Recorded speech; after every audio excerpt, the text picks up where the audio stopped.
Hello guys, welcome back. నేను ఈరోజు బీఓఎంలో ఉన్న ఫస్ట్ చాప్టర్ మొత్తాన్ని ఎక్స్ప్లెయిన్ చేస్తాను. అసలు ఎలా ఎగ్జామ్లో అటెంప్ట్ చేయాలి, క్వశ్చన్స్ ఏమేమి వస్తాయి అన్నీ ఎక్స్ప్లెయిన్ చేస్తాను. సో మీరు వీడియోని అయితే ఇప్పుడే సబ్స్క్రైబ్ చేసుకోండి. వీడియోని లైక్ చేయడం మాత్రం మర్చిపోకండి. ఇవేనమాట ఫస్ట్ యూనిట్లో ఉన్న లాంగ్ క్వశ్చన్స్.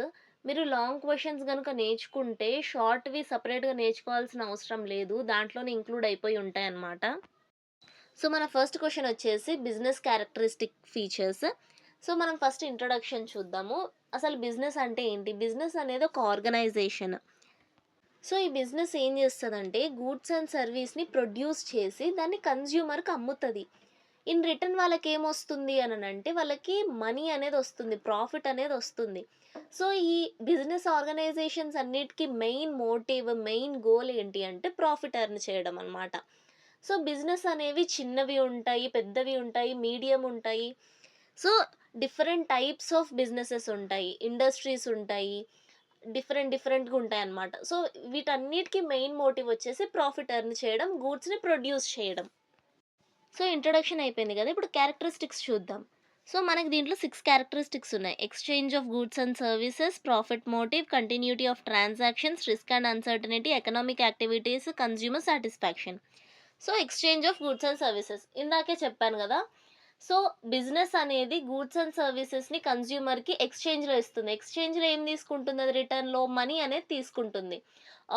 కొన్ని బిజినెసెస్ ఉంటాయి, అవి ఏంటి అంటే జస్ట్ రా మెటీరియల్స్ని బిజినెస్ టు బిజినెస్ ట్రాన్సాక్షన్స్ ఉంటాయి అన్నమాట. కొన్ని బిజినెస్ టు కస్టమర్ కాకుండా బిజినెస్ టు బిజినెస్ అంటే ఇప్పుడు ఒక కంపెనీ అనేది రా మెటీరియల్ని ప్రొడ్యూస్ చేస్తుంది, ఆ రా మెటీరియల్ని ఇంకొక బిజినెస్కి అమ్ముతుంది, రిటర్న్లో మనీ తీసుకుంటుంది. అది business to business. So next ఇంకొన్ని బిజినెసెస్ ఎలా ఉంటాయంటే అవి గూడ్స్ అనేది ప్రొడ్యూస్ చేసి డైరెక్ట్గా కస్టమర్కి అమ్ముతుంది. సో అట్లా అనమాట ఎక్స్చేంజ్ ఆఫ్ గూడ్స్ అండ్ సర్వీసెస్లో. నెక్స్ట్ పాయింట్ వచ్చేసి ప్రాఫిట్ మోటివ్. బిజినెస్ అనేది రన్ చేస్తున్నారు అంటే వాళ్ళు ప్రాఫిట్ గురించే రన్ చేస్తారు. బిజినెస్లో ఏది స్టార్ట్ చేసినా సరే, ఏ ప్రాజెక్ట్ స్టార్ట్ చేసినా సరే ఫస్ట్ మోటివ్ అనేది ప్రాఫిట్ ఎర్నింగ్ అనమాట. వితౌట్ ప్రాఫిట్ ఆ బిజినెస్ అనేది ఉండదు. నెక్స్ట్ వచ్చేసి కంటిన్యూటీ ఆఫ్ ట్రాన్సాక్షన్స్. సో బిజినెస్లో అన్నాక చాలా ట్రాన్సాక్షన్స్ ఉంటాయి. ఒక్క డేలోనే కొన్ని ల్యాక్స్ ఆఫ్ ట్రాన్సాక్షన్స్ ఉంటాయి బిజినెస్లో. సో ఆ ట్రాన్సాక్షన్స్ బిజినెస్ టు బిజినెస్ కావచ్చు, బిజినెస్ టు కన్జ్యూమర్ కావచ్చు, కన్జ్యూమర్ టు బిజినెస్ కావచ్చు, అలా చాలా ట్రాన్సాక్షన్స్ ఉంటాయి. బిజినెస్కి కన్జ్యూమర్ తోటి ఎక్కువగా ట్రాన్సాక్షన్స్ ఉండాలి. సో అప్పుడు ఆ బిజినెస్ అనేది డెవలప్ అవుతుంది, దాని గుడ్ విల్ అనేది బయటికి కనిపిస్తుంది. Next point risk and uncertainty. ఇప్పుడు మనం బిజినెస్ అనేది స్టార్ట్ చేసామంటే కన్ఫామ్గా దాంట్లో రిస్క్ అనేది ఉంటుంది. స్టార్టింగ్లోనే మనకి ప్రాఫిట్స్ అనేవి రావు, అది స్టార్టింగ్లోనే లాస్లో నడుస్తుంది. దాని తర్వాత ఒక బ్రేక్ ఈవెన్ పాయింట్ వస్తుంది. బ్రేక్ ఈవెన్ పాయింట్ అంటే అటు లాస్ అను రాదు, అటు ప్రాఫిట్ అను రాదు. ఇప్పుడు నువ్వు ఎంత ఇన్వెస్ట్ చేసావో అంతవరకే నీకు లాభం వస్తుంది, దాన్ని ఒక బ్రేక్ ఈవెన్ పాయింట్ అంటారు. తర్వాత నుంచి ప్రాఫిట్ అనేది స్టార్ట్ అవుతుంది. మనం ఏ కొత్త ప్రాజెక్ట్ స్టార్ట్ చేసినా సరే దాంట్లో రిస్క్ అనే అన్సర్టనిటీస్ ఉంటాయి. అంటే ఎంప్లాయీస్ తోటి రిస్క్ కానివ్వండి, క్లయింట్స్ తోటి రిస్క్ కానివ్వండి, అవన్నీ ఉంటాయి. ఒక బిజినెస్ మ్యాన్ అనే అతను అవన్నీ ఫేస్ చేస్తేనే అతను ఒక బిజినెస్ మ్యాన్ అవుతాడు. Next point economic activities. Business అనేది ఒక ఎకనామిక్ యాక్టివిటీ. అంటే economic activity, non economic activity అని 2 టైప్స్ ఉంటాయి. ఎకనామిక్ యాక్టివిటీ అంటే ఏంటంటే ప్రాఫిట్ ఎర్నింగ్ బిజినెసెస్ ఉంటాయి అన్నమాట. ఇప్పుడు నార్మల్గా రిలయన్స్ కానివ్వండి, ఏదైనా బిజినెస్ కానివ్వండి, అవి ప్రాఫిట్ కోసం బిజినెస్ అనేది రన్ చేస్తాయి.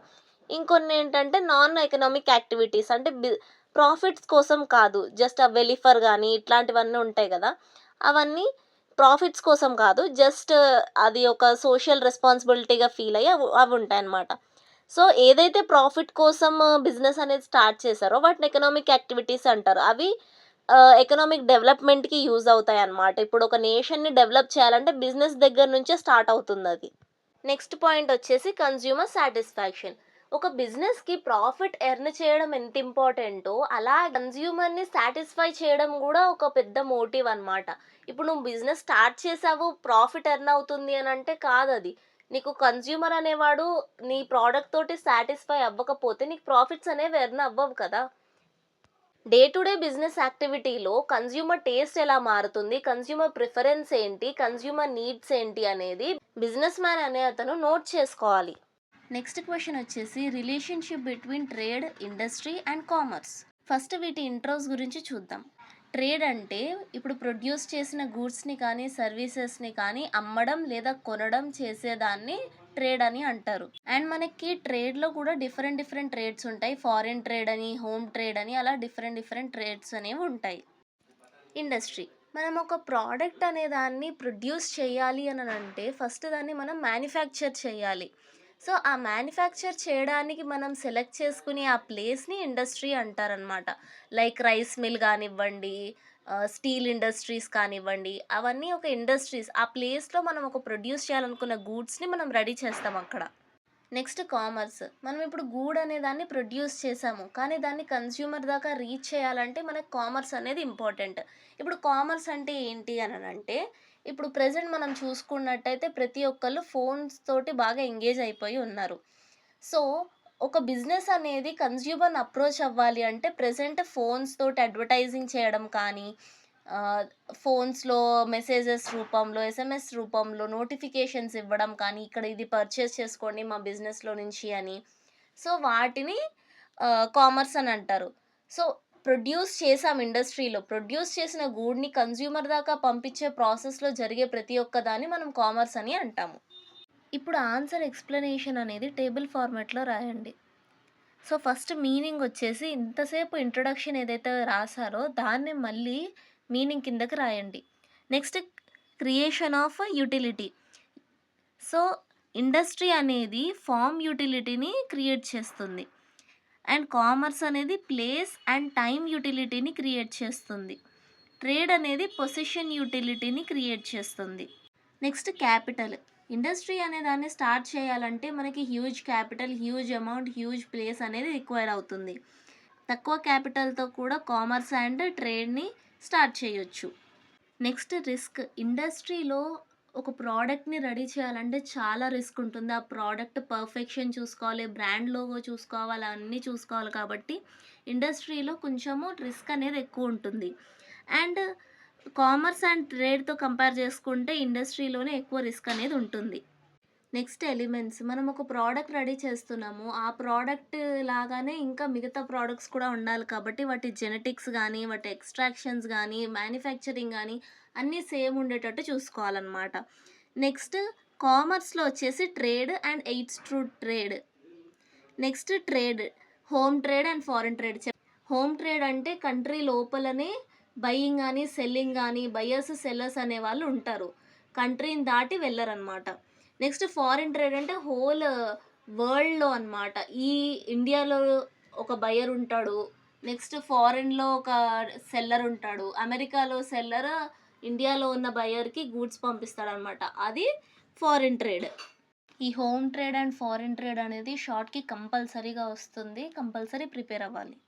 Next place of work. Industry అనేది ఫ్యాక్టరీస్, ఇంకా వర్క్‌షాప్స్, మ్యానుఫ్యాక్చరింగ్ ఎక్కడ చేస్తారు? ఫ్యాక్టరీస్‌లోనే చేస్తారు కదా!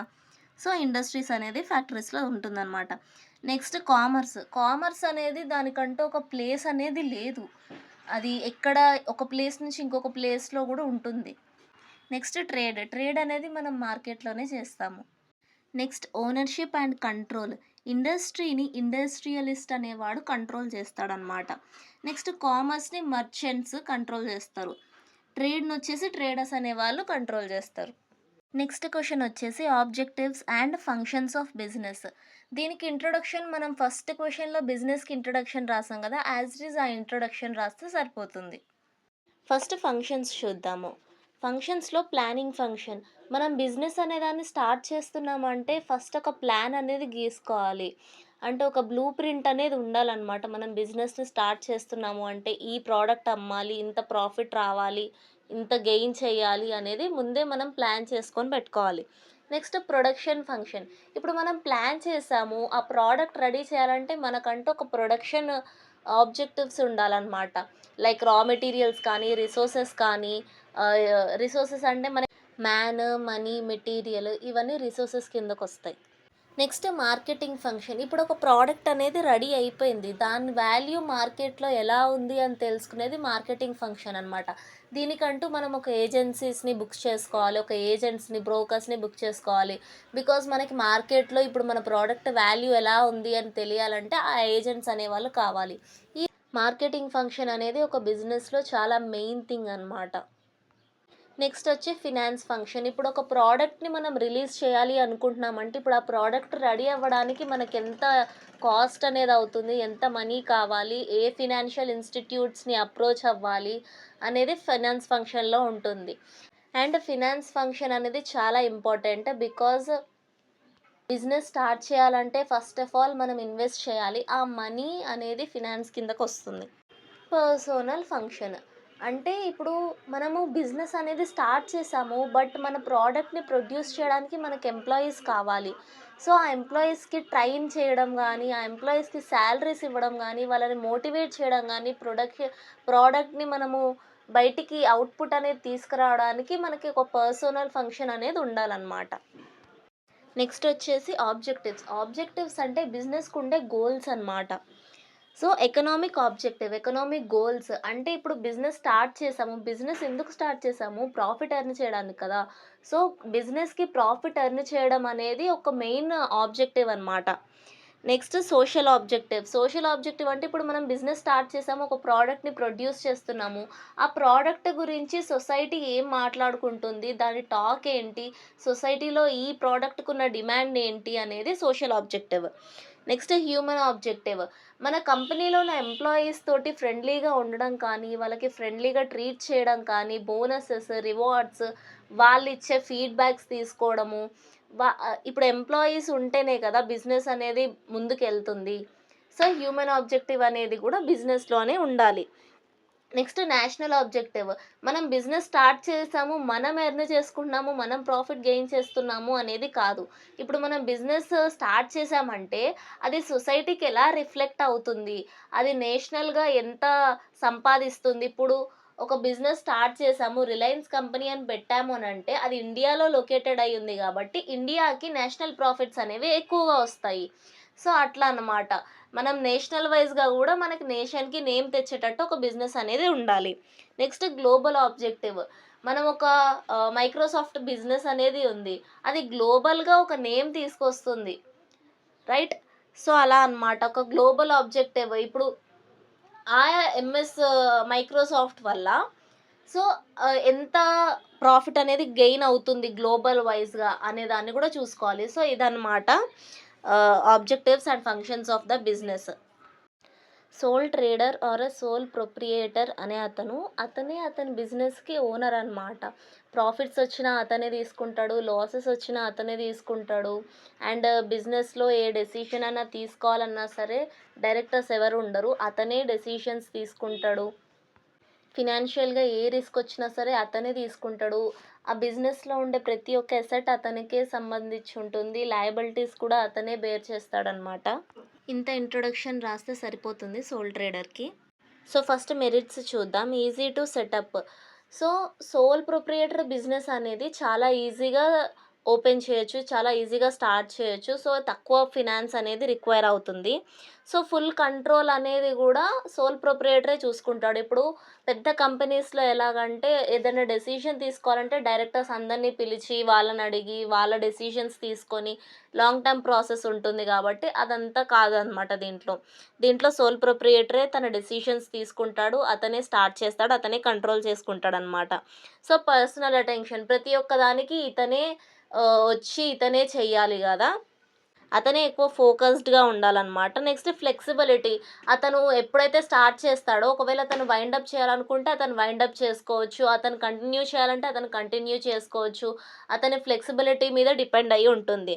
నెక్స్ట్ లో కాస్ట్. సో, ఇతనే బిజినెస్ స్టార్ట్ చేస్తాడు కాబట్టి ఇతను తక్కువ కాస్ట్ తోటి స్టార్ట్ చేసి ఎక్కువగా ఎర్న్ చేసుకోవచ్చు.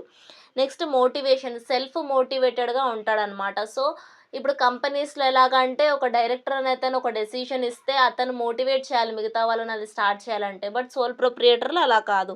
అతను స్టార్ట్ చేయాలనుకుంటే అతను మోటివేట్ అయ్యి అతను చేస్తే సరిపోతుంది. So, sole proprietor business start చేసేరాక వచ్చే అడ్వాంటేజెస్‌తో పాటు డిసడ్వాంటేజెస్ కూడా ఉంటాయన్నమాట. సో, దాంట్లో ఫస్ట్‌ది అన్‌లిమిటెడ్ లయబిలిటీస్. ఇప్పుడు అతనికి వచ్చే లాభాలు గానీ, అతనికొచ్చే అసెట్స్ కానీ అతనికే సొంతమైనప్పుడు, అతనికొచ్చే లయబిలిటీస్, అతనికొచ్చే నష్టాలు గూడా అతనే తీర్చుకోవాలి గదా! సో, అతని లయబిలిటీస్ కూడా అతనే కట్టుకోవాలి. అండ్ హ్యూజ్ లయబిలిటీస్ ఉంటాయన్నమాట. ఇప్పుడు కంపెనీస్‌లో లయబిలిటీస్ ఎక్కువున్నా గానీ డైరెక్టర్స్ డివైడ్ చేసుకొని కట్టుకుంటారు. బట్ దీంట్లో అలా కాదు గదా! Next limited resources. ఏదన్నా ప్రొడక్షన్ స్టార్ట్ చేయాలి అంటే అతని దగ్గర అతనికి సరిపడా రిసోర్స్ ఉండదు. సో, అతను సోల్ ప్రొప్రైటర్ కాబట్టి అంత పెద్ద బిజినెస్‌ని హ్యాండిల్ చేయలేడు. సోల్ ప్రొప్రైటర్ అంటే కొంచెం చిన్న బిజినెస్ ఉంటుంది. సో, మనీ, మెటీరియల్ అనేది అతనికి సరిపడా ఉండకపోవచ్చు. Next limited scalability. స్కేలబిలిటీ కూడా లిమిటెడ్‌గా ఉంటుంది. Next dependency of the owner. ప్రతి దానికి ఇతని మీదే డిపెండ్ అవుతారనమాట. ఏ ఎంప్లాయీ అయినా సరే అన్నీ ఇతని మీదే డిపెండ్ అయ్యి ఉంటాయి. ఇతను చెయ్యాలి అని అన్నప్పుడు అతనికొచ్చే ఖర్చులు గానీ, అతనికొచ్చేది ఏదైనా సరే అతని మీద డిపెండ్ అయ్యి ఉంటుంది.